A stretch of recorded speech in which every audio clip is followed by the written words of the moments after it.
Sharanpur road Rajiv Gandhi Bhavan समोरून जाणाऱ्या मालवाहू पिकअप MH15 HH 2123 ने दिवसा ढवळ्या वाहन चालकाने मद्यप्राशन करून वाहन चालवल्यामुळे 3 ते 4 चाकी वाहनांचे व काही दुचाकी चालकांना धडक देऊन नुकसान केले।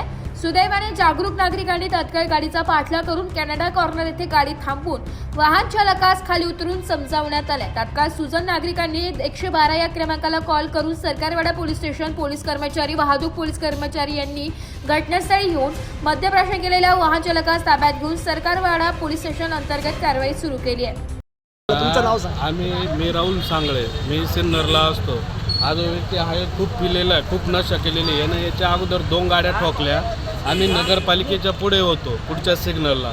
हा डायरेक्ट मागून आला, ठोकला, आरशाची काच तोडली, पुढे गेला। आम्ही त्याला पाठीमागून पकडायला गेलो तर पुढे गाड्या होत्या, 2 व्हीलर। म्हणलं हा अजून 4 जण लोटल, तर आम्ही मागे थांबलो, पण पुढे आला आणि ते बोरा जे आहे त्यांच्या गाडीत ठोकला। इथं सापडला तो आणि याने जवळजवळ 5-6 गाड्या आणि 2 2 व्हीलर ठोकल्या।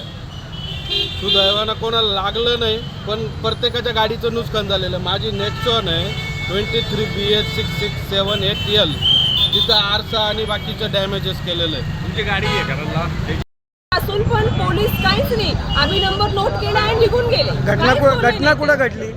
घटना सिबिलच्या तिथे सिग्नल क्रॉस केल्यावर। ब्युरो रिपोर्ट नाशिक लोकशाही न्यूज नाशिक।